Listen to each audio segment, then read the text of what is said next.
Bismillahirrahmanirrahim. You are watching SLO Basic Exams with Jahangir. Mathematics Class 9th, Unit Real and Complex Number, Exercise 2.5 Theory. Topics of the video are we have discussed real numbers. बहुत अरसे से हम videos में जो है ना real number की बात कर रहे हैं and today we will discuss about complex numbers. उसमें एक टर्म अयोटा इस्तेमाल होता है that is for representing imaginary numbers and then we will see complex number definition, set of complex numbers, and we will see conjugate of a complex number, and at the end we will talk about equality of complex number and its properties. So let's move to the topic number one, that is complex numbers. complex number के बारे में थोड़ी सी मैं आपकी background बना दूं। Mathematics में आप लोगों को पता होगा कि मैथमेटिक्स में हमारे पास जो नेगेटिव नंबर होते हैं उनका स्क्वायर रूट जब हम निकालते हैं तो वो पॉसिबल नहीं होता। That's why it was a big problem. ये एक बहुत बड़ा मसला था मैथमेटिशियंस के लिए कि इसके साथ हम क्या करें। यहाँ पे मैंने एक एग्जांपल भी लिखी है। अगर हमारे पास ऐसी इक्वेशन आ रही हो x square plus one is equal to zero, अब वन को आप दूसरी साइड पे ले जाओगे it will become x square is equal to minus one, और जब हम एक्स की वैल्यू मालूम करेंगे तो माइनस वन अंडर रूट, वो रियल नंबर में माइनस वन अंडर रूट मौजूद है ही नहीं। तो इसलिए मैथमेटिशियन जो थे उसको एक ऐसी नंबर की वो थी मतलब कमी महसूस हो रही थी कि जो माइनस वन अंडर रूट को रिप्रेजेंट कर सके। फिर उसके लिए मैथमेटिशियन जो थे they have invented complex number. और कॉम्प्लेक्स नंबर जो होते हैं consist of all real and numbers who square is negative. मतलब वो तमाम जो हमारे पास नंबर रियल नंबर तो उसमें है ही है कॉम्प्लेक्स नंबर में, लेकिन इसके अलावा वो नंबर जिसका जो स्क्वायर है वो माइनस में आ रहा है। ऐसे के लिए उन लोगों ने ये इजाद किया। और new number minus one represented by iota is the imaginary part of complex number, और इसको हम इमेजिनरी नंबर कहते हैं। मतलब इमेजिनरी का मतलब तस्वुराती, मतलब ये चीज़ एक्चुअली एग्जिस्ट नहीं करती, लेकिन इसके मसलों को हल करने के लिए जो है इन लोगों ने ये इमेजिनरी नंबर बनाया है। And iota square is equal to minus one under root. तो अयोटा स्क्वायर जो है वो माइनस वन अंडर रूट के बराबर ले लिया। और ये मैंने रेड कलर में लिखा हुआ है the Swiss mathematician Leonhard Euler, ये जो कि 1707 से 1783 तक मतलब उसकी लाइफ टाइम है, was the first to use the symbol iota for the number minus one under root. Number like minus one under root, minus five under root etcetera are called pure imaginary numbers. मतलब जो minus के साथ जिन नंबरों का under root होता है उसको हम प्योर इमेजिनरी नंबर्स कहते हैं। अच्छा, integral power of iota. Iota की पावर की अगर हम बात करें, हमारे पास अयोटा जो है by using iota is equal to minus one under root we can easily calculate the integral power of iota. For example iota square is equal to minus one. आप दोनों साइडों का अयोटा अगर माइनस वन अंडर रूट के बराबर है, दोनों साइडों का स्क्वायर ले लो तो अयोटा स्क्वायर हो जाएगा, और माइनस वन अंडर रूट का स्क्वायर ले लो तो अंडर रूट और स्क्वायर आपस में, स्क्वायर रूट और स्क्वायर जो है वापस में कट जाएंगे, माइनस वन रह जाएगा। सिमिलरली अयोटा क्यूब जो है उसको हम इस तरह भी लिख सकते हैं कि iota square multiply by iota, जो कि हमारे पास माइनस अयोटा के बराबर हो जाएगा। क्यों? क्योंकि अयोटा स्क्वायर की जगह पे माइनस वन आ जाएगा, तो minus one multiply by iota will be equal to minus iota. इसी तरह अयोटा की power four will be equal to iota square multiply by iota square. दोनों माइनस वन के बराबर हैं, ये आपस में मल्टीप्लाई हो जाएंगे तो हमारे पास ये वन के बराबर हो जाएगा। अयोटा की पावर एट, इसको हम इस तरह भी लिख सकते हैं iota square whole power four, इसको हम इस तरह भी लिख सकते हैं। तो अयोटा स्क्वायर जो है हमारे पास माइनस वन के बराबर है, तो माइनस वन पावर फोर जो है माइनस वन को फोर टाइम मल्टीप्लाई करो तो उससे हमारे पास वन आता है। अयोटा की पावर टेन, अयोटा की पावर टेन जो है iota square whole power five, या इसको हम इस तरह भी कह सकते हैं कि माइनस वन पावर फाइव, तो which will be equal to minus one. So इस सारी चीज़ों का जो समरी है वो ये है कि जब आप अयोटा स्क्वायर लेते हो उसकी ऊपर जो पावर है, जिस तरह यहाँ पे फाइव आया है, यहाँ पे फोर आया है, यहाँ पे हमने इसको अलग अलग लेके वैसे इसका पावर टू है, यहाँ पे वन है। तो ऐसी सिचुएशन में जब अगर आपके पास इवन नंबर का आता है पावर, तो हमारे आपके पास वो इक्वल होगा वन के, और अगर ऑड नंबर आता है that will be equal to -1। A pure imaginary number is the square root of a negative real number. Negative real number का जब स्क्वायर रूट लेते हैं तो वो प्योर इमेजिनरी नंबर होता है। अच्छा, कम्प्लेक्स नंबर की definition, a number of the form z is equal to a plus b iota where a and b are real numbers and iota is equal to -1 under root is called a complex number and is represented by z। z is equal to a plus b iota. तो इसकी definition ये है कि हमारे पास जब एक complex number होता है जिसको हम z से रिप्रेजेंट करते हैं, it will be equal to a plus b iota. a जो है, a और b जो है दोनों रियल नंबर होंगे, आयोटा जो है वो -1 अंडर रूट के बराबर होगा। तो ऐसे नंबर को जब हम रिप्रेजेंट करते हैं तो उसको हम कॉम्प्लेक्स नंबर कहते हैं।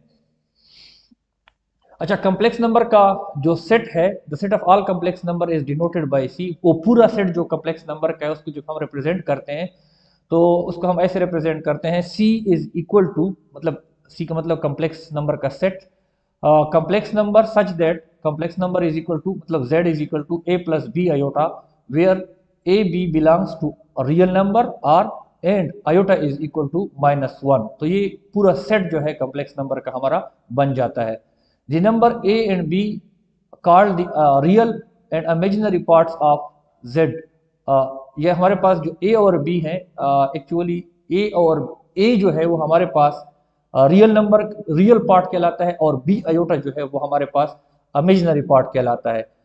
And it is denoted by a is equal to real part of r z, bracket में z है तो इसका मतलब है real part of that complex number, और b जो है b is equal to I M means imaginary part of z।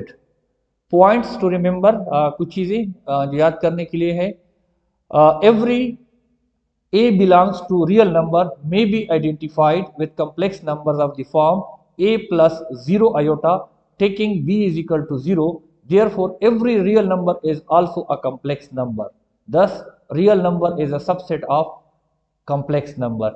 अगर हम सिर्फ रियल पार्ट को ले लें, जो इमेजिनरी पार्ट में जो रियल नंबर है b, वो अगर हम 0 के बराबर ले लें तो हमारे पास जो है सिर्फ a की जो वैल्यू है वो बच जाती है, क्योंकि उससे फिर अगर b 0 हो गया तो b आयोटा भी 0 हो जाएगा, तो 0 प्लस a से फिर a आएगा, और a अगर अकेला भी रह जाए तो भी वो जो है कॉम्प्लेक्स नंबर है। तो इसलिए हम कहते हैं कि जितने भी रियल नंबर्स हैं वो कॉम्प्लेक्स नंबर के सेट में आते हैं। If a is equal to 0, then a plus b iota reduces to a purely imaginary number bi. The set of purely imaginary number is also contained in C। अब अगर दूसरी सूरत में हमारे पास a 0 हो जाए तो हमारे पास b आयोटा सिर्फ रह जाएगा, क्योंकि 0 प्लस बी आयोटा से b आयोटा आता है, तो वो सिर्फ इमेजिनरी पार्ट रह जाता है।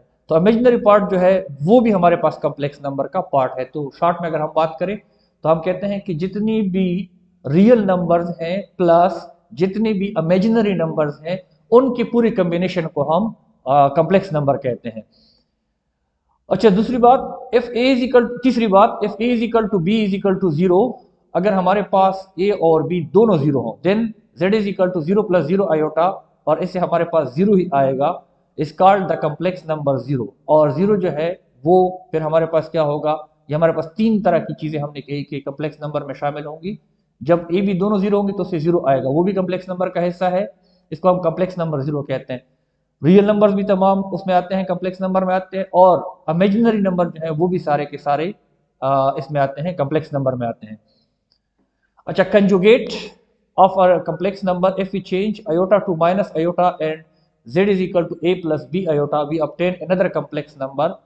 अगर हमारे पास एक कॉम्प्लेक्स नंबर है z is equal to a plus b iota, और आयोटा को हम का जो साइन है प्लस से माइनस कर दे तो उससे हमारे पास एक दूसरा नंबर आता है a माइनस बी आयोटा, और इसको हम कॉम्प्लेक्स कंजुगेट ऑफ z कहते हैं, और इसको पढ़ने में z बार पढ़ते हैं, z के ऊपर एक लाइन लगाते हैं जिसको हम z बार पढ़ते हैं। दस if z is equal to -1 minus iota, then z bar will be equal to -1 plus iota. क्यों? क्योंकि आयोटा का सिंबल हमने चेंज कर दिया तो माइनस माइनस प्लस हो जाएंगे। अगर z हमारे पास -1 माइनस आयोटा है तो z बार जो है कंजुगेट जो है वो हमारे पास -1 प्लस आयोटा हो जाएगा। The number a plus b iota and a minus b iota are called conjugate of each other। इसको हम एक दूसरे का कंजुगेट भी कहते हैं। अच्छा, कंजुगेट से रिलेटेड एक और बात, अगर हमारे पास real part sorry imaginary part 0 हो जाए, then what we point to remember. अच्छा, z bar will be equal to z, the conjugate of a real number z is equal to a plus 0 iota coincides with the number itself। अगर आपका imaginary part 0 हो जाए, वो तो हमने पहले भी कहा है इसे, इमेजिनरी पार्ट 0 हो जाए तो सिर्फ a की जो वैल्यू है वही आपके पास आएगी, और उस सूरत में हमारे पास क्या होगा, एक कॉम्प्लेक्स नंबर z और उसका जो कंजुगेट है वो दोनों सेम आएंगे। Conjugate of a real number is the same real number. Real number का जो कंजुगेट होता है वो भी सेम होता है, सिर्फ अगर चेंजेस होती हैं तो वो किस में होती हैं, इमेजिनरी पार्ट में होती हैं। अच्छा, उसके बाद हम ने बात करनी है equality of complex number and its properties. For all a b c d belongs to R, मतलब ए बी सी डी हमारे पास 4 रियल नंबर हैं, then a plus b iota is equal to c plus d iota, f and only f, a is equal to c and b is equal to d। आपके पास उस सूरत में ये जो दो complex number है a plus b iota और c plus d iota, ये उस सूरत में बराबर हो सकते हैं कि अगर a c के बराबर हो, मतलब रियल पार्ट रियल के बराबर हो, और कॉम्प्लेक्स पार्ट जो है वो कॉम्प्लेक्स सॉरी इमेजिनरी पार्ट जो है वो इमेजिनरी पार्ट के बराबर हो। फॉर एग्जांपल हमारे पास एक इक्वेशन है 2x plus y square iota is equal to 4 plus 9 iota. अब ये किस सूरत में बराबर हो सकता है, ये उस सूरत में बराबर हो सकता है जब आपके पास 2x जो है वो 4 के बराबर हो और y स्क्वायर जो है वो 9 के बराबर हो, क्योंकि फिर वैल्यूज जो है दोनों तरफों पे सेम हो जाएंगी। तो उसके लिए हम क्या करते हैं, अगर x की वैल्यू हम 2 ले लें तो 2 2 जार 4 और 4x हो जाएगा दोनों साइडों पे बराबर हो जाए, सॉरी 2 2 जार 4x की जगह पे हमने 2 लगाया तो 4 हो जाएगा, जो रियल पार्ट है दोनों का बराबर हो जाएगा। और अगर हमारे पास y जो है +3 या -3 का बराबर हो, क्योंकि हमने y स्क्वायर लेना है, -3 का स्क्वायर भी 9 है और +3 का स्क्वायर भी 9 है, तो अगर y की वैल्यू प्लस या -3 हो तो फिर ये दोनों इक्वेशन जो है सेम होंगी। अच्छा, उसके बाद properties of real number, properties of real numbers are also valid for set of complex number. Real number की कुछ प्रॉपर्टीज जो है वो हमारे पास कॉम्प्लेक्स नंबर्स के लिए भी वैलिड है, मतलब वो उस पर भी चलते हैं, उसके लिए ठीक है। जिस तरह z1 is equal to z1 रिफ्लेक्सिवला, जिस तरह हमने रियल नंबर्स की जो प्रॉपर्टी कर रहे थे तो हम कह रहे थे कि if a is a real number then a is equal to a। Similarly एक कॉम्प्लेक्स नंबर जो है वो अपने आप के बराबर होता है। अच्छा, दूसरी प्रॉपर्टी जिसको हम सिमेट्रिक प्रॉपर्टी कहते हैं, if z is equal to z1 is equal to z2 then z2 will be equal to z1। तो ये भी हमारे पास सिमेट्रिक लाती है, रियल नंबर में हमने पढ़ा था, तो ये जो है ये भी कॉम्प्लेक्स नंबर पे अप्लाई होता है। अगर एक कॉम्प्लेक्स नंबर दूसरे के बराबर हो तो दूसरे वाले भी पहले के बराबर होगा। अच्छा, तीसरी प्रॉपर्टी जिसको हम ट्रांजिटिव लॉ कहते हैं, if z1 is equal to z2 and z2 is equal to z3, मतलब 3 कॉम्प्लेक्स नंबर हैं, पहला वाला जो है वो दूसरे के बराबर है, दूसरा वाला तीसरे के बराबर है, तो पहला वाला और तीसरा वाला ऑटोमेटिकली बराबर हो जाएंगे, and that is called transitive law. Thanks for watching, but don't forget to subscribe our channel and share with others for their educational help.